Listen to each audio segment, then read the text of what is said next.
2015 সালের পর থেকে অবশেষে পশ্চিমবঙ্গে বহু প্রতীক্ষিত শিক্ষক নিয়োগ হতে চলেছে। এমনই একটি শর্ট নোটিশ বা ইন্ডিকেটিভ অ্যাডভার্টাইজমেন্ট প্রকাশিত করলো West Bengal public service commission. এছাড়া এই চাকরিটি পেতে গেলে যোগ্যতা কী লাগবে, ডিএলএড ট্রেনিং না বিএড ট্রেনিং, সিটেট বা এস্টেট লাগবে কিনা, পরীক্ষার পূর্ণমান বা ফুল মার্কস কত, পরীক্ষায় কত টাইম পাওয়া যায়, ইন্টারভিউ আছে কিনা, শূন্যপদ কত আসতে পারে, বয়স বা এজ লিমিট কত, পরীক্ষার সিলেবাস কী, স্যালারি কেমন, কোন কোন বিষয়ের ওপর ভ্যাকেন্সি উঠে এসেছে, গ্র্যাজুয়েশন না এমএ কোনটা লাগবে, পাস কোর্সে হবে কিনা, নেগেটিভ মার্কিং আছে কিনা, রিজার্ভেশন পাবেন কিনা, কারণ আগের বার মাদ্রাসা সার্ভিস কমিশনে দেখেছিলেন রিজার্ভেশন দেয়নি, সেক্ষেত্রে দেখা যাবে আপনারা রিজার্ভেশন পাবেন কিনা, যারা ট্রেনিং করছেন কিন্তু অ্যাপিয়ারিং আছেন তারা চান্স পাবেন কিনা, এবং আদার স্টেট থেকে কেউ আসতে পারবে কিনা, এছাড়া কাট অফ কেমন যেতে পারে, এই সমস্ত বিষয়গুলি নিয়ে একটি ভিডিওর মাধ্যমে সংক্ষেপে আপনাদের সামনে নিয়ে এসেছি। চলুন এক এক করে বিষয়গুলি দেখে নেওয়া যাক। প্রথমে দেখব কোন ট্রেনিং লাগবে, ডিএলএড না বিএড, নাকি আদেও কোনো ট্রেনিং লাগবে কিনা। দেখুন, যেহেতু এটি ট্রেন্ড গ্র্যাজুয়েট টিচার এবং পোস্ট গ্র্যাজুয়েট টিচারদের রিক্রুটমেন্ট, অর্থাৎ যথাক্রমে টিজিটি পিজিটি বা 9, 10 এবং 11, 12-এর টিচার রিক্রুটমেন্ট, সেক্ষেত্রে ডিএলএডদের সুযোগ পাওয়া যাবে না, শুধুমাত্র যারা বিএড ডিগ্রিধারী আছেন তারাই সুযোগ পাবেন। যদিও 2015 সালে যখন লাস্ট রিক্রুটমেন্ট হয়েছিল সেক্ষেত্রে কিন্তু কোনো রকম ট্রেনিং বাধ্যতামূলক ছিল না, কিন্তু বর্তমানে যেহেতু এনসিটিই এবং এমএইচআরডির গাইডলাইন অনুযায়ী বিনা প্রশিক্ষণপ্রাপ্ত কোনো শিক্ষক ডিসেম্বর 2015 পর থেকে আর শিক্ষাদান করাতে পারবেন না, তাই আশা করি বিএড ডিগ্রিটি অবশ্যই লাগবে।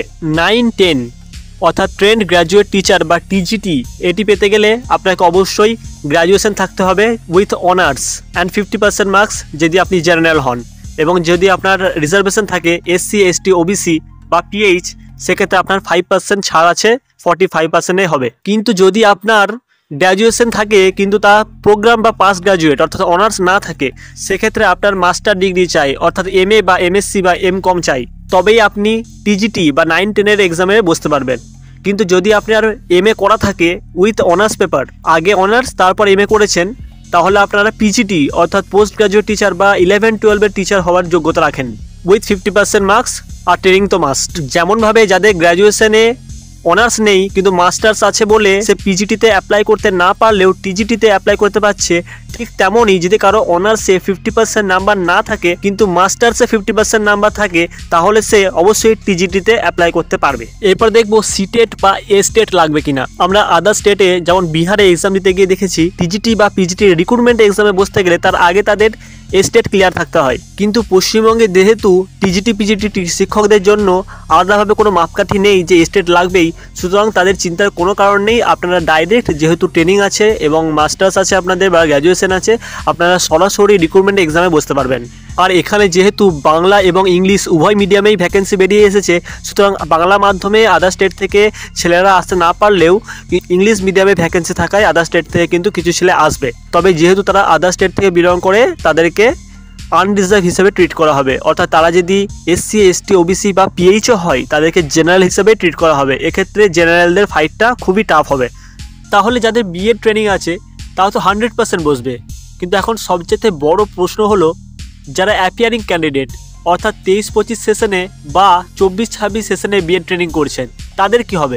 তাদেরকে বলবো তারা অবশ্যই পজিটিভ থাকুন, আমার মনে হয় আপনারা বুঝতে পারবেন, কারণ দীর্ঘ 10 বছর পর এই পরীক্ষাটি আবার হতে চলেছে। গভর্নমেন্ট চাইবে অবশ্যই আপনাদেরকে সংযুক্ত করার, কারণ 2026-এ বিধানসভাকে কেন্দ্র করে এক এক করে রিক্রুটমেন্টের নোটিফিকেশনগুলো আসছে। আপনারা দেখছেন ডব্লিউপিএসসি এই মুহূর্তে অনেকগুলো শর্ট নোটিফিকেশন বা ইন্ডিকেটিভ নোটিফিকেশন কিন্তু পাবলিশ করেছে। এই যে 10 বছর পর নোটিফিকেশন এলো, আবার যে কত বছর পর নোটিফিকেশন আসবে তার কোনো ঠিক নেই। আমি 2022 প্রাইমারি টেট পাস, আমাদের ক্ষেত্রেও যাদের ডুয়াল ডিগ্রি ছিল কিন্তু অ্যাপ্লাই করার সময় বিএড দিয়ে করেছিল এবং ডিএলএড তখন পারসুইং ছিল অর্থাৎ অ্যাপিয়ারিং ছিল, তাদের কিন্তু গভর্নমেন্ট অ্যালাউ করেছে। বিএড ইনভ্যালিড হওয়ার পরও তাদের যেহেতু পারসুইং ছিল, তাদের ডিএলএড ট্রেনিংটা তখন চলছিল, তাই গভর্নমেন্ট কিন্তু তাদেরকে বসতে দিচ্ছে। সুতরাং যেহেতু এতদিন পর পরীক্ষা হচ্ছে, আশা করা যায় যারা অ্যাপিয়ারিং ক্যান্ডিডেট তারাও বসতে পারবে।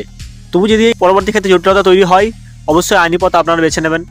নেক্সট যে বিষয়টি দেখব সেটা পরীক্ষার পূর্ণ মান সম্পর্কে বা এফএম সম্পর্কে। মূলত এটি একটি 1 ডে এক্সাম, যেখানে লিখিত 100 নম্বরের একটি পরীক্ষা হয় এবং পরীক্ষার ফরম্যাট এমসিকিউ হয়, এবং অবশ্যই নেগেটিভ থাকবে, তা 1/3 না 1/4 সেটা আমরা ডিটেলস নোটিফিকেশন এলে জানতে পারবো।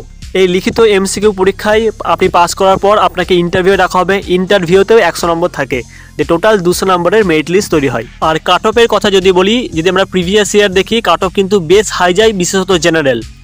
আপনাকে অবশ্যই এটা আগে রাখতে হবে, আপনি যদি জেনারেল কাস্ট থেকে বিলং করেন 100-র মধ্যে 85 থেকে 90 নাম্বার আপনাকে পেতেই হবে যদি আপনি সিকিউর থাকতে চান। এবং ক্যাটাগরি ওয়াইজ আপনি 10, 5 বা 15 নাম্বার কমিয়ে নিতে পারেন। যেন ওবিসি বি 5 কমাতে পারেন, ওবিসি এ 10 কমাতে পারেন, এসসি 15 এবং এসটি যথাক্রমে 20 বা 25 এবং পিএইচও তাই 25 থেকে 30 নাম্বার আপনি কম ধরতে পারেন। নেক্সট যেটি দেখবো সেটা হলো এজ লিমিট। দেখুন এক্ষেত্রে কিন্তু পিএসসি বেশ জটিল নিয়ম রেখেছে। 2015 সালে যে লাস্ট রিক্রুটমেন্ট হয়েছিল সেখানে এজ লিমিট রেখেছিল মাত্র 32 বছর। মানে 32 বছরের ঊর্ধ্বে হলে আপনি কিন্তু পরীক্ষা বসতে পারবেন না। মিনিমাম না, ম্যাক্সিমাম এজ লিমিট যেটা বললাম সেটা 32। আর ক্যাটাগরি ওয়াইজ কিছু ছাড় ছিল, যারা এসসি এসটি এবং পিএইচ তাদেরকে 5 বছর অর্থাৎ 32 + 5 অর্থাৎ 37, এবং ওবিসিদের জন্য 3 বছর অর্থাৎ 32 + 3 অর্থাৎ 35 বছর। তবে এবারের ক্ষেত্রে আশা করা যায় এজ লিমিটটাকে একটু বাড়ানো হবে, 36 বা 40ও করা যেতে পারে। এটা ডিটেলস নোটিফিকেশন না এলে বলা যাবে না।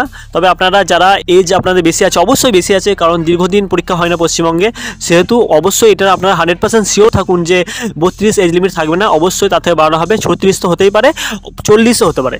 নেক্সট যেটি দেখবো সেটা হলো ফিজ, অর্থাৎ ফর্ম ফিল আপে কত ফিজ লাগে। আগের বার 160 টাকা লেগেছিল, তবে এটা দীর্ঘ অনেক বছর পেরিয়ে গেল, তো প্রায় 10 বছর হতে চললো। সেক্ষেত্রে ফিজটা অনেকটাই বাড়বে আশা করা যায়। এটা প্রেডিক্ট করা সম্ভব না, ডিটেলস নোটিফিকেশনে জানা যাবে। এরপর যেটি নিয়ে আলোচনা করবো মোস্ট ইম্পর্টেন্ট ভ্যাকেন্সি নিয়ে। দেখুন এটি যেহেতু অনলি অ্যান্ড অনলি যেগুলি শুধুমাত্র গভর্নমেন্ট স্কুল সেগুলোতেই রিক্রুট হয়, অর্থাৎ আমরা জানি অন্যরকম স্কুল হয়, government sponsor, government aided, purely government, তার মধ্যে এটি শুধুমাত্র গভর্নমেন্ট স্কুল, যেটি দেখবেন আপনি আপনার এলাকায় হয়তো একটি আছে, সেহেতু এই স্কুলের সংখ্যা খুবই কম আর টিচার রিক্রুটমেন্টও খুব কম হয়, সুতরাং ভ্যাকেন্সি খুবই কম আসে। ক্যাটেগরি ওয়াইজ বা সাবজেক্ট ওয়াইজ যদি বলি, একটা সাবজেক্টে 80 থেকে 90 বা 100 বা তার থেকে যদি খুবই বেশি হয় 120, তার বেশি কিন্তু কোনো মতেই সম্ভাবনা নেই। সুতরাং যে কম্পিটিশন যে কতটা হাই হবে সেটা আপনারা অনুমানই করতে পারছেন। আপনার পিএসসির অন্যান্য এক্সাম যেমন ফুড এসআই, মিসলেনিয়াস, ক্লার্কশিপ এইসব দেখেছেন যে কত হাই মেরিট যায়। সুতরাং আপনারা কল্পনাই করতে পারছেন যে এসএলএসটি বা অন্যান্য এক্সামের তুলনায়, মানে টিচিং লাইনের কথা বলছি, অন্যান্য এক্সামের তুলনায় এটা যে কতটা টাফ সেটা আপনারা বুঝতে পারছেন। যেহেতু 10 বছর পর ভ্যাকেন্সি এলো, আশা করা যায় ভ্যাকেন্সি 100-র উপরেই পাবেন। একটা সাবজেক্টের কথা বলছি, তার বেশি কিন্তু কোনোভাবেই সম্ভব না। আপনারা এই নোটিফিকেশনটি দেখুন, শর্ট ইন্ডিকেটিভ নোটিফিকেশন। এখানে কিন্তু একটি গুরুত্বপূর্ণ বিষয় বোঝার আছে। এখানে দেখুন নেম অফ দ্য পোস্ট লেখা আছে ABCD। এখানে আপনাকে মনে রাখতে হবে A এবং B যেগুলি আছে সেগুলি বেঙ্গলি মিডিয়ামের জন্য, এবং C এবং D যেগুলি আছে সেগুলি ইংলিশ মিডিয়ামের জন্য। WBPSC টিচারদের টিচার বলা হয় না, মাস্টার এবং মিস্ট্রেস বলা হয়। এখানে দেখুন এতে অ্যাসিস্ট্যান্ট মিস্ট্রেস লেখা আছে। এখানে যে ভ্যাকেন্সিগুলি সাবজেক্ট ওয়াইজ আছে সেগুলি প্রত্যেকটি মিস্ট্রেসদের জন্য। বেঙ্গলি মিডিয়ামে আছে প্রত্যেকটি, বললাম A এবং B বেঙ্গলি মিডিয়াম, তো সুতরাং অ্যাসিস্ট্যান্ট মিস্ট্রেস বেঙ্গলি মিডিয়ামে আছে। বেঙ্গলি সাবজেক্টে English, physics, chemistry, maths, life science, political science, philosophy, statistics, economics, history, geography, nutrition. এবং দেখুন HMFR, এটা অনেকে বুঝতে পারছেন না, এটা হলো home management and family management resource. এবং তারপরে আছে এডুকেশন, সংস্কৃত, তারপর আছে COMA, এটা অনেকে বুঝতে পারছেন না, এটা হলো মডার্ন কম্পিউটার অ্যাপ্লিকেশন। এবং তারপর দেখুন COMS, এটাও অনেকে বুঝতে পারছেন না, এটা হলো computer science in West Bengal, subordinate education service group A। তারপরে যেটা বিতে দেখতে পাচ্ছেন একই যে সাবজেক্টগুলো বললাম সেগুলোই, কিন্তু শুধুমাত্র এটা অ্যাসিস্ট্যান্ট মাস্টারদের জন্য অর্থাৎ শিক্ষকদের জন্য বেঙ্গলি মিডিয়ামের, সেম টু সেম। এবং C এবং D দেখুন এখানেও একইভাবে অ্যাসিস্ট্যান্ট মিস্ট্রেসদের জন্য, কিন্তু এটা ইংলিশ মিডিয়ামের। যে সাবজেক্টগুলো বললাম কিন্তু এখানে আলাদা রয়েছে, সাবজেক্ট চেঞ্জ আছে। ইংলিশ মিডিয়ামের যে সাবজেক্টগুলো রয়েছে মিস্ট্রেসদের জন্য Bengali, English, physics, chemistry, mathematics, life science, political science, philosophy, statistics, economics, history, geography এগুলি আছে। আর কোনো সাবজেক্ট নেই, যার কম্পিউটার সায়েন্স, হোম ম্যানেজমেন্ট এগুলো আর নেই। ডিতে দেখুন যে সাবজেক্টগুলি বললাম, কিন্তু এক্ষেত্রে ইংলিশ মিডিয়ামের টিচারদের ক্ষেত্রে অর্থাৎ অ্যাসিস্ট্যান্ট মাস্টারদের ক্ষেত্রে সেম টু সেম সিলেবাস নয়, এতেও কিছু পরিবর্তন আছে। Bengali, English, physics, chemistry, mathematics, life science, political science, philosophy, statistics, economics, history, geography এবং হিন্দি সাবজেক্টটি কিন্তু রয়েছে। এরপর দেখবো স্যালারি কেমন পাওয়া যায়। দেখুন এখানে অফিসিয়ালি যেটা স্যালারি উল্লেখ করা আছে সেটা আছে 9,000 থেকে 40,500 পর্যন্ত, এবং গ্রেড পে আছে টিজিটিতে 4,700 টাকা এবং পিজিটিতে 4,800 টাকা। আমি ওভারঅল যেটা আপনি ইন হ্যান্ড পাবেন সেটা বলছি, সেটা হলো 42,333। এর সাথে আপনার HRA, DA অনেক কিছু অ্যাড হয়, কিছু কিছু কাটে। আপনি অন অ্যান অ্যাভারেজ 45K ধরতে পারেন। Last but not the least যেটা নিয়ে আলোচনা করব সেটা হলো সিলেবাস। গতবারের যে এক্সাম হয়েছিল তার যে সিলেবাস ছিল সেটি আমি আপনাদের ডেসক্রিপশনে দিয়ে দিচ্ছি, আপনারা অবশ্যই সবাই চেক আউট করে নেবেন যারা চেক আউট এখনো পর্যন্ত করেননি। আর হ্যাঁ, সিলেবাসে কিন্তু কিছুটা পরিবর্তন হবে, আপনারা ওল্ড সিলেবাসটা আপাতত দেখুন। তবে এটা জানিয়ে রাখি, সিলেবাস কিন্তু চেঞ্জ হবে, কিন্তু এমন না যে আকাশ বাতাল বদলে যাবে। আপনারা মডার্ন হিস্ট্রিতে গান্ধীজির বদলে এমন না যে নেলসন ম্যান্ডেলাকে পড়বেন, এমনটা এতটা পরিবর্তন হবে না। যা সিলেবাস আছে সেমনটাই থাকবে, কিছু একটু আপডেট হবে। যেমন হিস্ট্রির কথা বলে আপনি এখানে অ্যানসিয়েন্ট, মিডিয়েভাল, মডার্ন, ওয়ার্ল্ড সবই পড়তে হবে। যারা হিস্ট্রির যারা স্টুডেন্ট আছে তাদের জন্য আমি একটা কাজ করব, পুরো অ্যানসিয়েন্ট, মিডিয়েভাল, মডার্ন এবং ওয়ার্ল্ড পুরো টোটালটা স্টার্টিং টু এন্ডিং একটা টোটাল যে পিরিয়ড, সে রোড ম্যাপটা আমি অবশ্যই আপনাদেরকে দিয়ে দেবো ভিডিওর মাধ্যমে। তো আজকে এতটাই। Stay turn for the next update and thanks for watching.